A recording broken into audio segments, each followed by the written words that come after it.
Welcome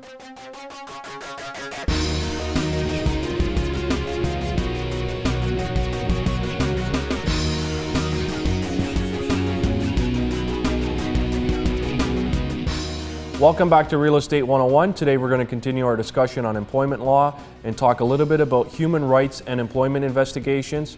And I'm pleased to be joined once again by Meghan Ferguson of Devry Smith Frank LLP. Meghan, welcome back to the show. Thank you. All right, Meghan, so I want to start today's show and I want to ask you, what's the purpose of an employment investigation? The purpose of an employment investigation really is to maintain a positive work environment that's discrimination and harassment free and conflict free. So when concerns are brought to the employer's attention, it's important that they address them and try to come out with some sort of outcome so they don't have a negative work environment. All right, so does the employer or do the employers have to conduct these investigations?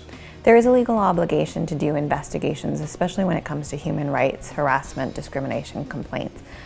Both the Occupational Health and Safety Act and the Human Rights Code will mandate an employer to do an investigation. Aside from that, you have matters of theft or fraud, and you can not do an investigation, but you're going to put yourself at risk if you're an employer of liability if you fail to do an investigation and make sure you're dotting your I's, crossing your T's, and knowing what actually happened and the facts behind it before you come to a conclusion.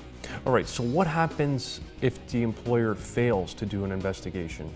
For human rights and for harassment matters, an employer that fails to do an investigation is looking at liability. They're looking at possibly a finding from a court or tribunal that they did discriminate simply because they failed to do an investigation.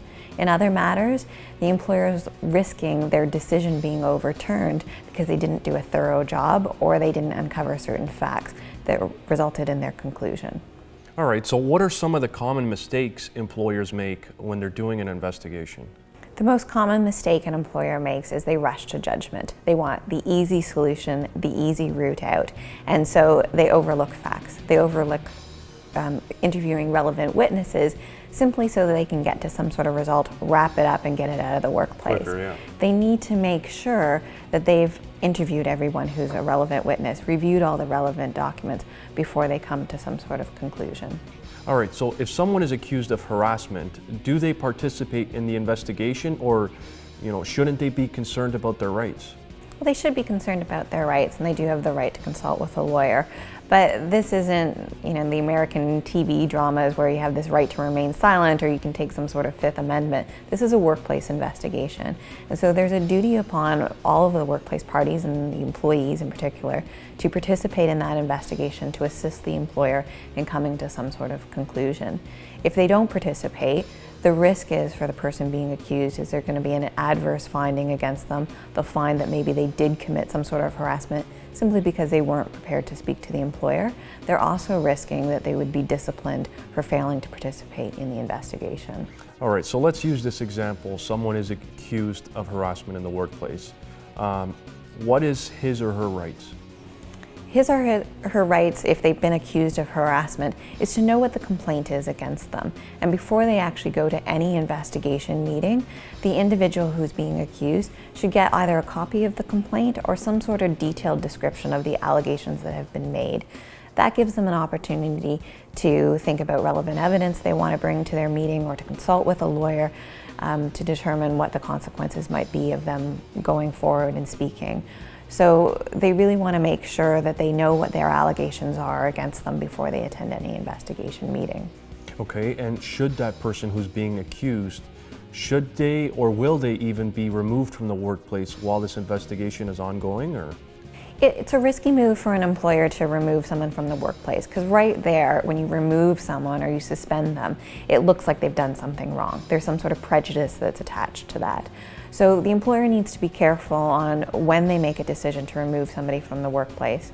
You will want to look at removing someone where there's very serious allegations involved, like sexual assault, because you certainly don't want that continuing, and you also need to sort of calm down the rumors in the workplace as your investigation is ongoing. The other thing the employer wants to be mindful of is that they don't have their investigation tainted by someone still being in the workplace and being able to influence all of the witnesses. And if that's going to happen, they may need to remove somebody for a bit until they can conduct a thorough investigation.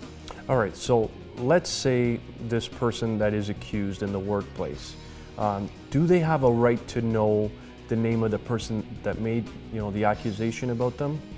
The courts have generally said yes, that a person should know the person that's actually accusing them of harassment so that they can provide a full response. Once they know the name, they might know something about that person. They may have had a more personal relationship with them, and they may be able to give more facts once they do know the names. And so the courts have said the names should be disclosed.